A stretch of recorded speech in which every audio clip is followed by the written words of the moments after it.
Okay, I'm pretty excited to make this video actually. I wanted to talk about kind of the upgrades and differences between Divinity Original Sin 2 and Baldur's Gate 3 because I picked up Divinity Original Sin 2 a little bit ago. I put it off and on, but then I kind of started grinding it really hard. I'm now on the final boss fight and it's rough. I usually take a break actually because my brain's usually fried from grinding it all and trying to figure stuff out. And they're no joke. Yeah, I did the same thing with Baldur's Gate 3 with the brain last boss fight, which is so cool, but it was hard. Especially if you're playing on harder difficulties. Oh my god.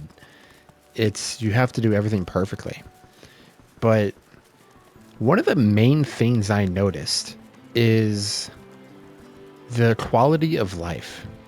And what I mean by that is just kind of movement, definitely. Dialogue choices. Of course, how things look. How things look. There's a incredible upgrade. Baldur's Gate 3 looks amazing, genuinely lifelike. And I bet Divinity is going to look even better. I'm so excited for that game. It's going to look so good. It's going to be so good. Genuinely, I can't overstate how excited and how badly I want to get to see that game. But I'd also say the weapons. Yeah, like you can. It's just a bit more made for you.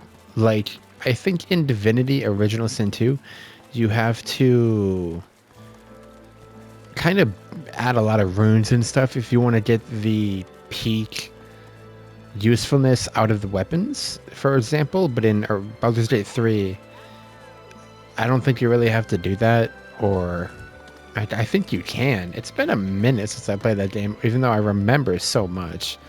I don't remember a little thing like that. But it's just an example where the quality of life feels so much better. Another thing is the dialogue.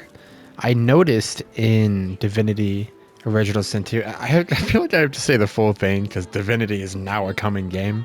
And if I just say Divinity, it's almost like wrong. But your choices in dialogue have a lot more meaning. And in this game, they have meaning, but it's more so at specific times, I think. Like, you, in Baldur's Gate 3, you have a lot of options to do things in the moment, where in this game, it's sort of maybe it affects stuff later, or maybe it's doesn't really affect anything, or you simply can't do anything in the moment. Like there's no option to do something in the moment. There's no way to affect what's happening. Where in Baldur's Gate 3, it's like, well, oh yeah, your party can react too. In Divinity, in this game, your party doesn't care at all. Like, they don't care at all. You can murder this entire town. You can murder everyone in Arcs, and they won't say a word. As you can see on the left, I am actually. See, I chose the solo ending route, which I wanted to be evil. I wanted to do an evil route because I think they're very fun. But it ended up actually killing off everyone. And now I have to use these mercenaries. So, of course, I can't even talk to these guys. If I talk to these guys, it's just going to say, go leave or I leave. The statue. The statue. So I think it's definitely a very good upgrade, which I want to see even explored more in Divinity, where they really react and it really means something, like heavily. Like in Baldur's Gate 3, it was heavy. Like they would bring it up later, they would bring it up in the moment, they would react like while you're walking. I really want that to be explored more, where I think we're reaching a peak of it. I don't know what more we could totally do with it, but there's got to be something else, like just making it a core part. Like it gets brought up multiple times, or not, if not multiple times, that could be kind of meh. It becomes an actual conversation point. Like you have an actual conversation of why you did that action. Let's say, for example, in Baldur's Gate 3, you, yeah, for example, if you're playing Dark Urge, you can kick a squirrel into a rock and kill it. It's kind of brutal, but it's comedic timing, because there's no build up. You just do it. But it'd be really nice to see, to have like an actual conversation, because in that game I remember you can freak out, you can enjoy it. Some of your party members will laugh, other party members will be disgusted, and other party members will be confused. I would like to see not just a reaction, but a conversation where you're like, okay, well, I'm going to lie to you about why it happened, or I'm going to tell the truth to you about why it happened. And if I do that, the other companions are going to push. That's what I'm really wanting, a push, because that's going to really build the immersion like crazy. Like,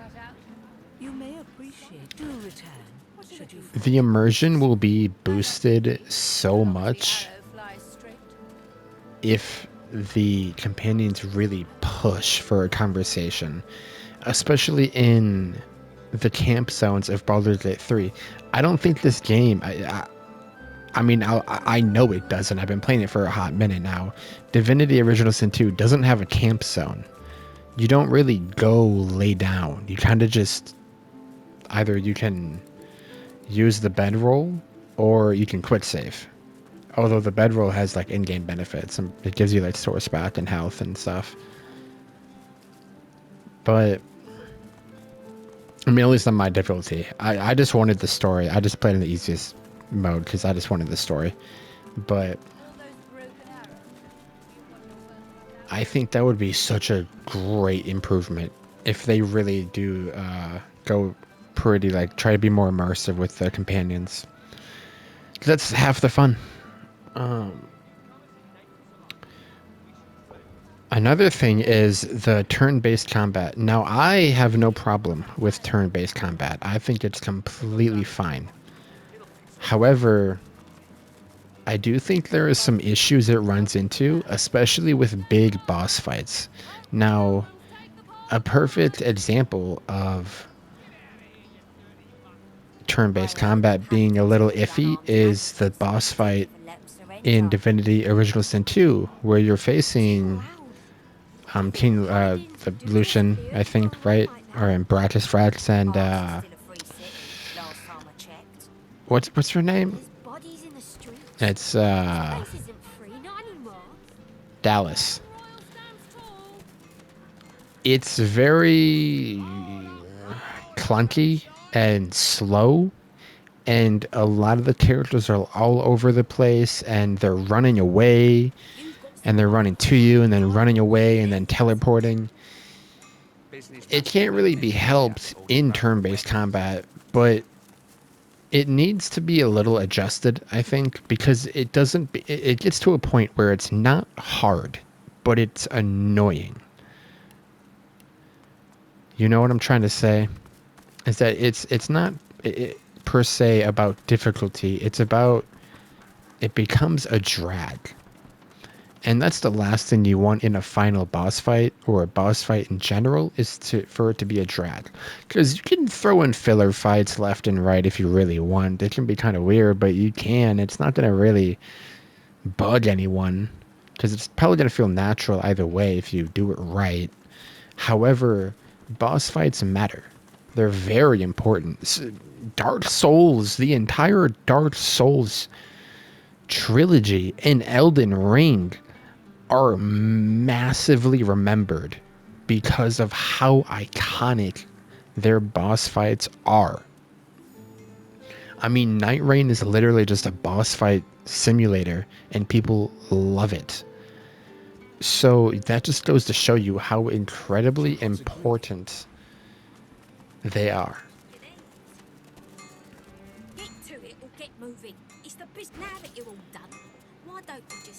So I guess I'm looking for more quality of life in the turn-based combat. You don't have to give the player everything or like make it so easy. What is this?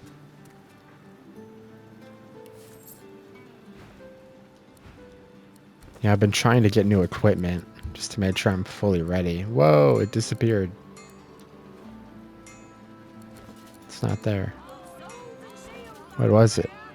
But oh, it's a shield. But like I was saying, if you can just kind of make it a little more less like a turn-based combat that's trying not to be turn-based combat, and more like a turn-based combat that's meant to be engaging and mixed with quality and difficulty. I think that'll be really good because they did it okay in Baldur's Gate 3. It was an upgrade for sure, but it still had moments where you're like, okay, dude, this is just a drag.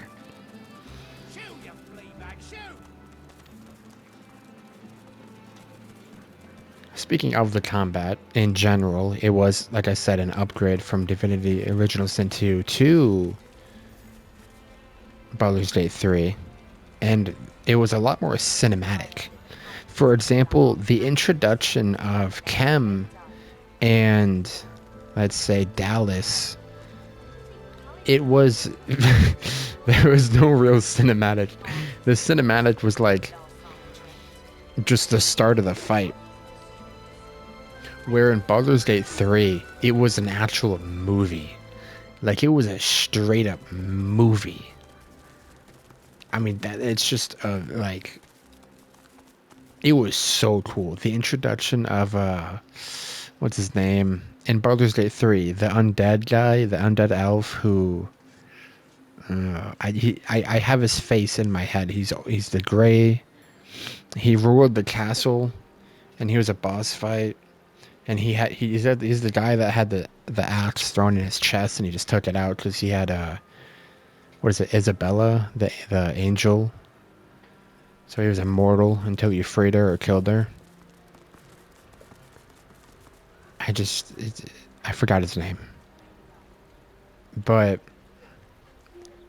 that was so cool, and I think Divinity is gonna have a bunch of stuff like that. I think it's gonna have some amazing cinematic moments, and I'm so excited for that. I think that's gonna be just amazing. I don't even know. We have seen so little. We've gotten like a minute or a 2-minute trailer, or I forgot how long it was, but it felt like so short. But we don't really have any news. We don't have any direction. Don't have anything, to be completely honest. We have some people trying to break it down, but it's like, I don't know. I watched it myself. I played Divinity's Original Sin 2 and Baldur's Gate 3, and I'm like, I'm not sure what I'm looking at. What did I just pick up? Oh, it broke. Whatever.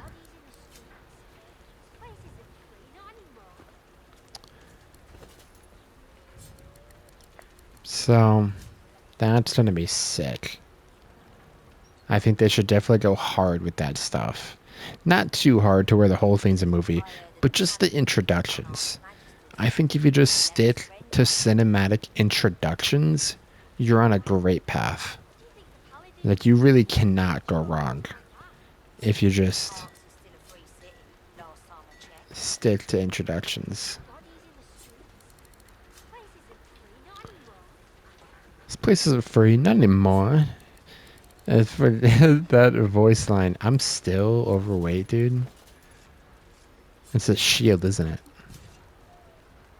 Wow. What the heck did I pick up? A whole box or something?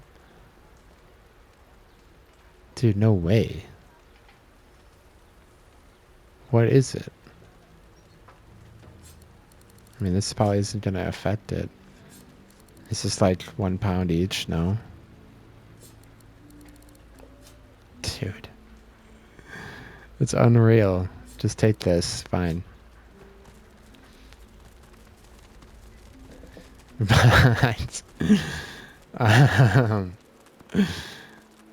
Anyway.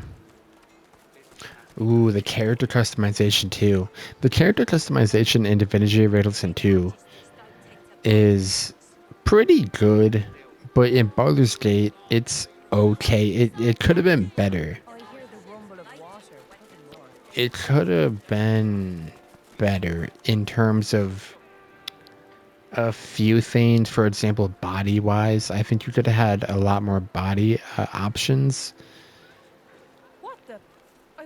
And I think they were tied down a little in terms of what like species you could be. Like, I know a lot of people wanted to be a handful of different species for the beginning of the game. There's probably a bunch of mods for it now, but what they had was good. Like, it was very solid, and you could be like an orc. Like, that's pretty dang unique.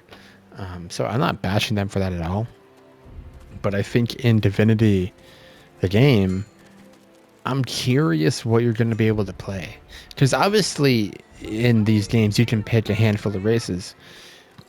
You could be undead, you could be an elf, a human, a dwarf, a lizard, you know. So I think maybe just two.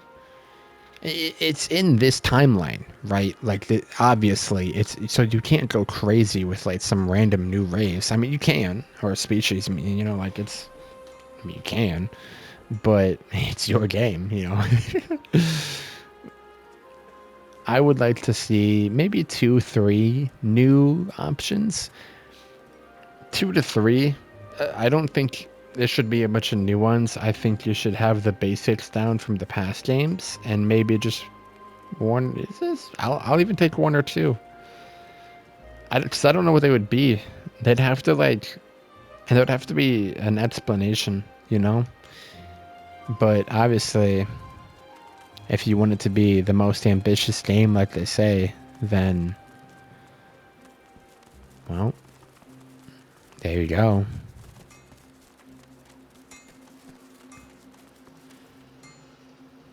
Well, I think this game is a 9 out of 10 to an 8 out of 10, and maybe an 8.5. I'd say a 9 out of 10. Yeah, you know what?